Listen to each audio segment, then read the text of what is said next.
Uhuru Kenyatta has made a comeback in the mainstream politics of this country.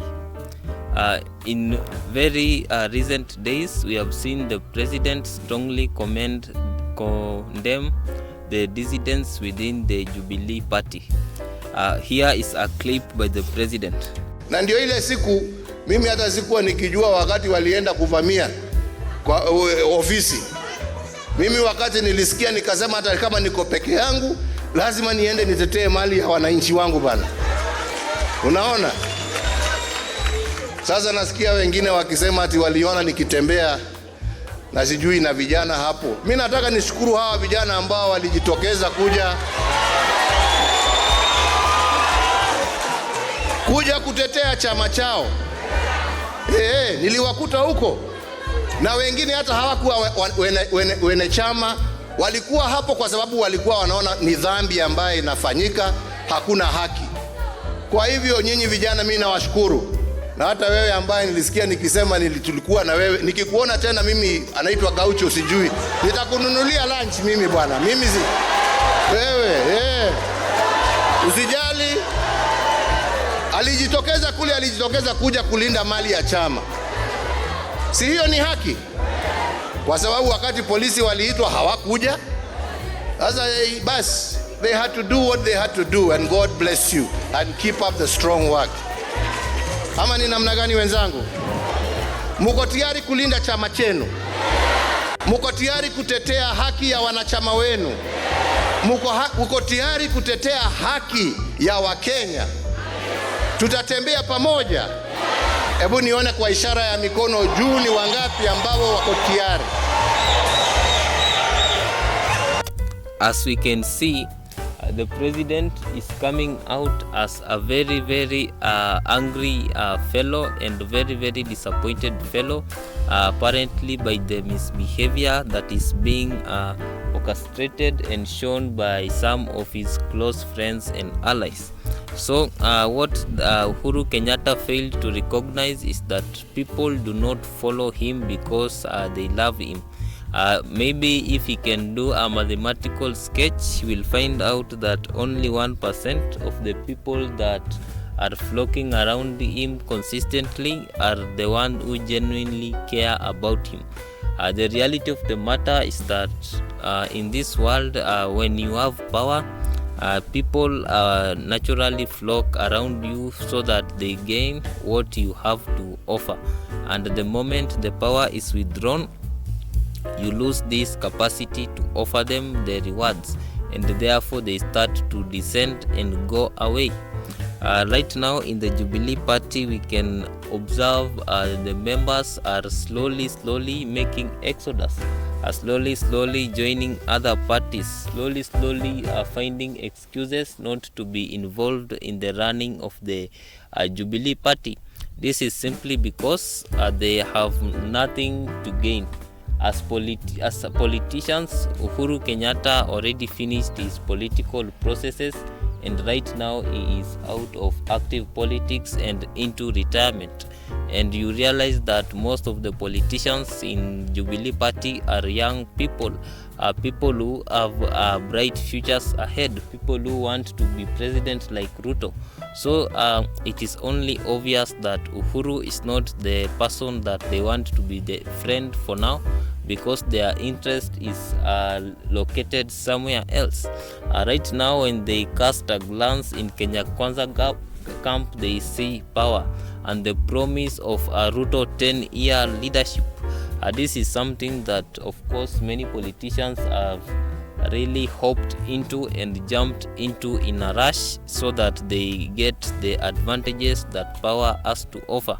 So Uhuru Kenyatta has to face the reality that people did not really love him, that people love what he could offer as president, and now that he is not longer president, people do not have that kind of, let's say, that kind of love. So in the political game, he has to learn how to maintain political credence, just the same way as Raila Odinga. Indeed, Raila Odinga is one of the politicians who has been able to maintain his political value in spite of the fact that he has been out of power for like nearly 20 years right now, but he is still able to maintain his party and party politics. I think Uhuru has to learn a lesson from Raila Odinga. A lesson or two will go a long way. It is very apparent that Uhuru has consistently failed to really bring order to Jubilee, and Jubilee is in anarchy because the leadership is totally unsuited for leading the party. We can look at this video by a member of Jubilee just to understand what I'm saying. Karibia hapo mheshimiwa, you are a former member of the Jubilee party, and there is a lot that is happening in the party so far. We saw yesterday former President Uhuru Kenyatta making pronunciations about the actions that he'll be taking against those who have been fighting him in the party. What is your take on this? Well, as you've said, my name is Julia Wanjiku, formerly nominated by the Jubilee Party in the County Assembly of Nyeri.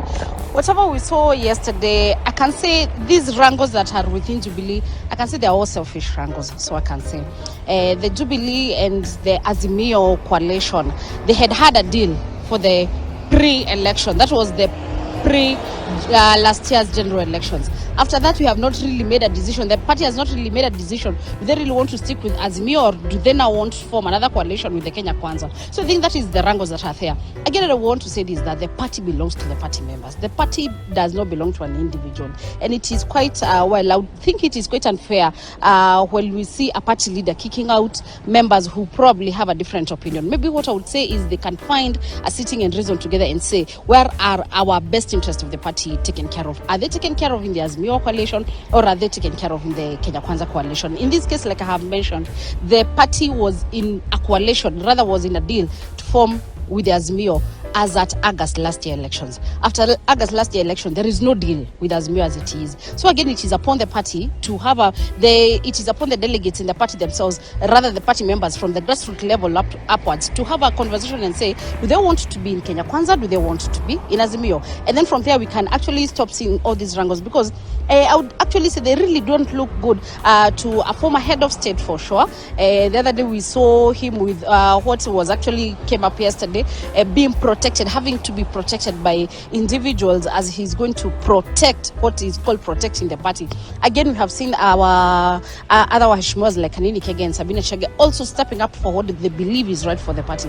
What I can say is that this whole issue, the party belongs to the individuals, rather the party belongs to the party members. Therefore, they should come from the bottom, what we can call now bottom up, as it is the new slogan in town, the bottom up, of coming from the bottom. And so people have different interests, and politicians, because they are people, they also have different interests too.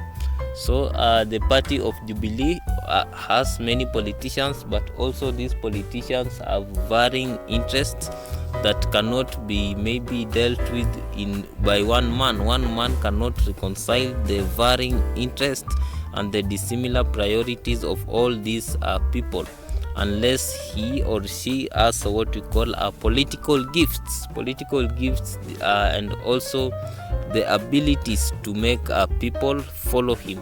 This is known as charisma. So right now, if Uhuru knows that he does not have the charisma to really